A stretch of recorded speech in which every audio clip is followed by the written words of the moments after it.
बन जा तो संवर जाऊंगी। आदाब दोस्तों, मैं Irfan Hashmi, founder of news media तक।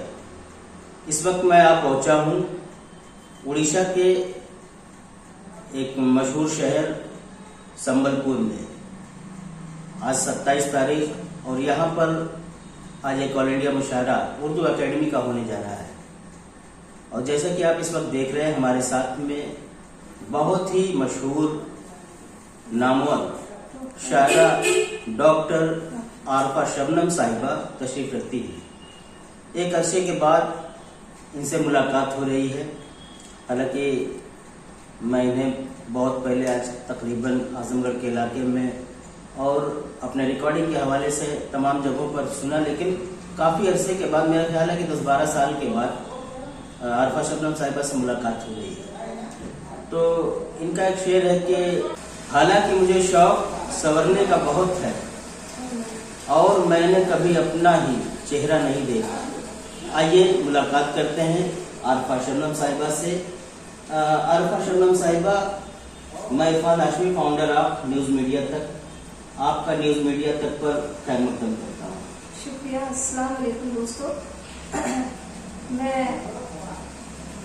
बहुत बहुत शुक्रगुजार हूँ इरफान भाई की कि आज उनसे मुलाकात हुई और ये कहने लगे कि आपको इंटरव्यू देना है। मैं तैयार हूँ इंटरव्यू देने के लिए। अब आप जो सवाल करेंगे वो मैं उसका बखूबी सही जवाब दूँगी। अल्लाह की दुआ करती हूँ कि मैं कामयाब रहूँ। जी। सवाल और जवाब से मुराद क्या है मोहतरमा? बस ये है कि आपके कदरदान तक ये वीडियो जो जा रही है हमारे सामीन और नाज़रीन तक, तो उनके कुछ सवालात भी रहते हैं कि जैसे एक पुरानी शायरा जो है उनका इंटरव्यू हो रहा है, तो उनके बारे में ज़्यादातर लोग ये जानना चाहते हैं कि ये शायरा कब से पढ़ रही है। मैं मुशायरे कब से पढ़ रही हूँ ये कहना चाहते हैं? जी जी, ये शुरुआत कब हुई और कैसे हुई? जी देखिए, मुझे बखूबी याद है कि जब मैं 9th में पढ़ती थी। जी, 9th। हाँ, तो मैं बड़े डाइस पर जाने लगी थी। जी, बचपन से मुझे शायरी करने का शौक था। जी। और जैसे मैंने ये मुझे होश आया कि मैं देख नहीं सकती, तो ये जो मेरा दर्द कब शायरी हो गया मुझे खुद भी नहीं मालूम। और अच्छा, जैसा कि अभी आपने कहा कि मैं देख नहीं सकती बचपन से, हाँ, तो क्या ये आपका पैदाइशी है? और ये जहाँ जहाँ इंडिया तो पूरी, इसके अलावा जिस कंट्री में, अमेरिका हो, चाहे वो पाकिस्तान हो, चाहे जद्दा हो, कोई भी कंट्री रही हो, जहाँ जहाँ मेरा जाना हुआ, वहाँ लोगों ने कहा कि नहीं, आप अपनी आंखें लेकर जाएंगी। तो मैं कहती थी कि नहीं, आंखें ठीक नहीं हो सकती, क्योंकि देखिए, आप, मैं चश्मा हटा रही हूँ, आप मेरी आंखें देखिए कि आंखें मेरी बिल्कुल ठीक है। हाँ, ऐसा लग रहा है कि मैं देख सकती हूँ, ब्लाइंड नहीं है। हाँ, लेकिन मेरी आंखों की जो अंदर की नसें हैं जी, वो, उसमें खून का दौरा नहीं है। हाँ, वो डेड है। जी। तो डॉक्टर ने कहा था मेरी माँ से कि आप इनकी आंखों को छेड़ना मत, वरना आंखें देखने में अच्छी नहीं रहेंगी। उसके बाद से लोगों ने बहुत कोशिश की और चेकअप भी बहुत हुए। अमेरिका में एक वो थी, डॉक्टर थी लेडी, उन्होंने कहा कि मैं पाकिस्तान जा रही हूँ, इंशाल्लाह मैं पाकिस्तान से वापस आकर आपकी आंखें ठीक करूंगी, लेकिन पहले चेकअप करूंगी। जब चेकअप करते हैं डॉक्टर, तो वो खामोश हो जाते हैं, क्योंकि अल्लाह की मर्जी है, जो वो चाहे। बहरहाल ये आपकी अपनी बातें रही आंखों से रिलेटेड। तो जैसे कि आप हमारे नाज़रीन को ये बताएं कि ये मुशायरे का दौर आपका कब से शुरू हुआ और कौन से सन? मैंने बताया ना आपको, सन यानी ये हो गया था शुरू मेरा सन 80 से जी यानी 80 से, जी। और 81 में मैंने 9th किया था। बाकायदा तौर पर मैं बड़े बड़े राइस पर जाने लगी थी, और मुझे बचपन से रेडियो की नकल करने की आदत थी। अब क्योंकि पठान फैमिली थी हमारी, और जो सब्जेक्ट हमारा रहा उसमें मनाही थी कि मौसीकी, नाबीना लोगों के लिए मौसीकी बहुत ही आसान सब्जेक्ट रहता है, जी तो मौसीकी से बहुत लगाव था। तो मैंने मौसीकी से ही जो भी मैंने पढ़ा, और सब्जेक्ट के साथ साथ मौसीकी भी रही, तो आवाज़ बहुत अच्छी थी। जी तो जो रेडियो में गाने आया करते थे तो मैं उसकी पलट बनाया करती थी और उसकी नकल किया करती थी, और जब दर्द में शामिल हो गया उसमें, तो ये मेरी शायरी हो गई। तो बस मौसीकी से ही मैं मौसीकी में लेक्चरर रही, प्रिंसिपल भी हो गई मैं इंटर कॉलेज में, और आज 2019 में 30 साल जॉब करने के बाद अपनी मर्जी से मैंने VRS ले लिया, जॉब छोड़ दी, रिजाइन कर दिया, क्योंकि 10 सालें बाकी थी उस टाइम मेरे जॉब में, लेकिन कुछ हालात ऐसे रहे कि तो जो छोड़ना पड़ा मुझे। अब तो फिर तो से फिर वो जॉब छोड़ने के बाद अब क्या हो रहा है, क्या कर रही नहीं, हैं? मैं आपको बताना चाहती हूँ कि जी। मैं शायरा के अलावा जॉब भी करती थी, और एक सोशल वर्कर हो गई थी। अच्छा माशाल्लाह, एक बहुत अच्छी सोशल बात। वर्कर हो गई थी, जिसमें मैंने नाबीना बच्चों का स्कूल खोला, अपनी माँ के नाम से सोसाइटी चलाकर नाबीना बच्चों का स्कूल खोला। और वो किस नाम से स्कूल स्कूल चलता है? पहले तो वो था लुई ब्रेल ब्लाइंड स्कूल के नाम से, जी। और वो आवासीय था, अभी रेजिडेंशियल था। अभी मौजूदा वक्त में हाँ, किस नाम से चल रहा अब ऐसा है ना, ये हमारा रेजिडेंशियल स्कूल था, है? जी इसमें बच्चों को पढ़ाया जाता था, हम्म, और अभी पढ़ाया जाता है, जी और कंप्यूटर ट्रेनिंग। वही मैं कह रहा हूँ, अभी किस नाम अभी से चल बता रहा रही है? हूँ मैं आपको, जी उसमें बच्चों को फैसिलिटीज जो देते हैं जी। वो बता रही हूँ। और नाम तो ये है कि अभी जगत गुरु जी राम भद्राचार्य जी, अच्छा, इस नाम से हाँ, कॉलेज उनके चलता नाम है। से अब उन्होंने गोद ले लिया है हमारे स्कूल को। जगत गुरु राम भद्राचार्य दिव्यांग कल्याण संस्थान हो गया है, जी है ना। वो हमारे यहाँ आई हुई थी, मोदी जी और योगी जी पर उनका बड़ा आशीर्वाद रहता है, बड़ी दुआएं रहती हैं उनकी, योगी जी की, तो उनके नाम से कर दिया है हमने।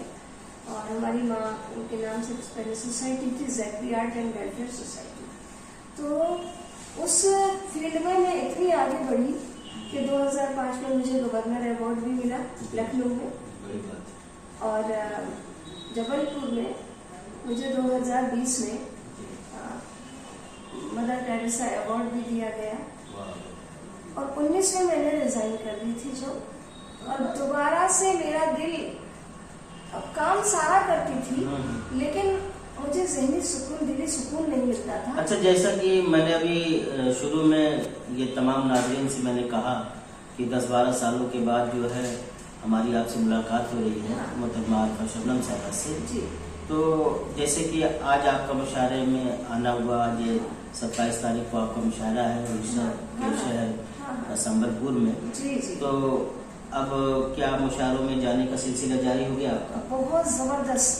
अच्छा, तो इससे पहले अभी आप कहाँ से होके आए हैं? इससे पहले मैं चंडीगढ़ में थी। हाँ, अभी चंडीगढ़ में थी, उससे पहले डिस्ट्रिक्ट जालौन में थी, जी सॉरी, और उससे पहले बहरहाल जब अब सिलसिला जारी हो गया तो कितना याद रहेगा, बहुत- मसरूफियत बढ़ गई होगी हाँ। शेर व शायरी से। बहुत ज्यादा। बहरहाल मैं ये चाहता था कि हमारे नाजरीन जब किसी शायर या शायरा का इंटरव्यू वो सुनते हैं और देखते हैं, तो उनकी ख्वाहिश ये रहती है कि उनके प्रोफेशन में जो भी है तो उन तक पहुँचे। तो मैं चाहता हूँ कि आप कोई अपनी गज़ल जी। हमारे सामने को सुना दें। जी ठीक है, मैं मतलब हाजिर कर रही हूँ। जी इरशाद। चांदनी बन के तेरे दिल में उतर जाऊंगी, वाह। चांदनी बन के, चांदनी बन के मैं तेरे दिल में उतर जाऊंगी। चांदनी बन के तेरे दिल में उतर जाऊंगी,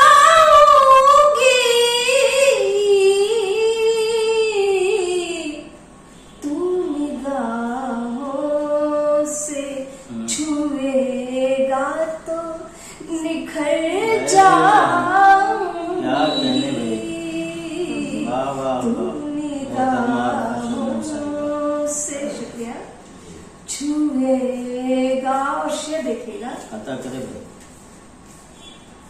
जिंदगी मेरी जिंदगी मेरी नहीं मुझसे संवरने वाली, जिंदगी मेरी नहीं मुझसे संवरने वाली,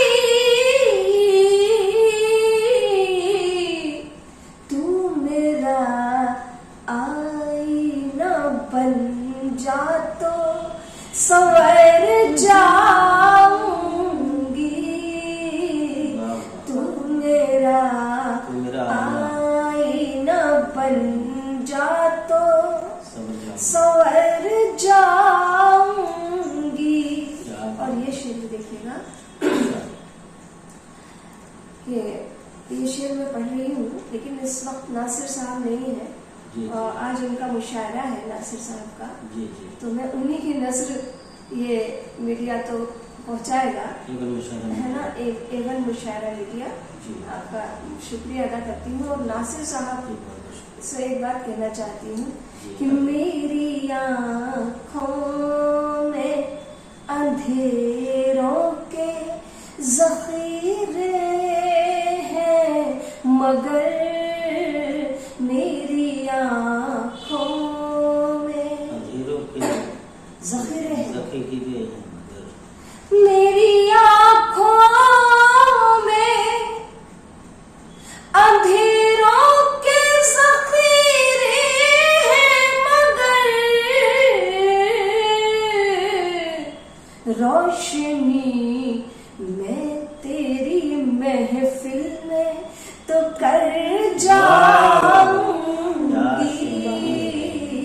रोशनी मैं तेरी महफिल में तो कर जाऊंगी।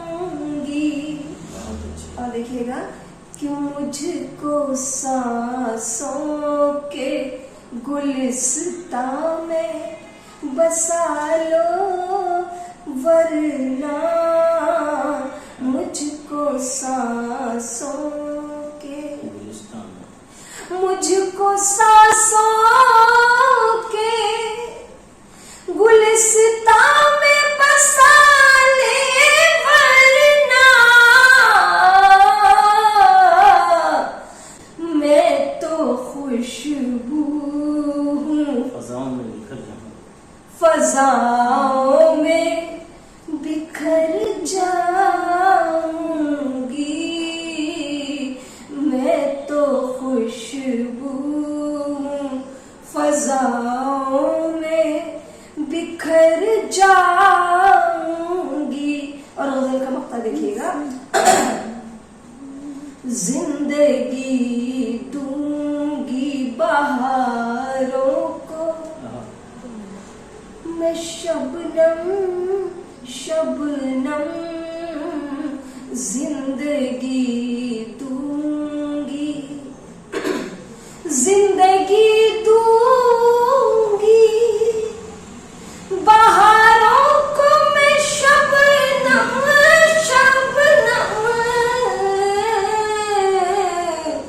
फूल को चूम के कांटों से गुजर जाऊंगी,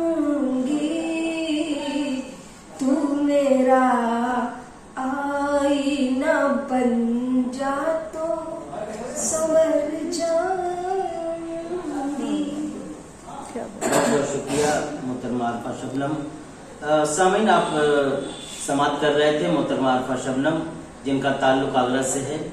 और मैं इरफान हाशमी आप सबका तहे दिल से शुक्रिया अदा करता हूँ। कैमरा पर्सन सुकेशनी और मैं इरफान हाशमी आपसे इजाज़त चाहता हूँ। बहुत बहुत शुक्रिया। खुदा हाफिज़।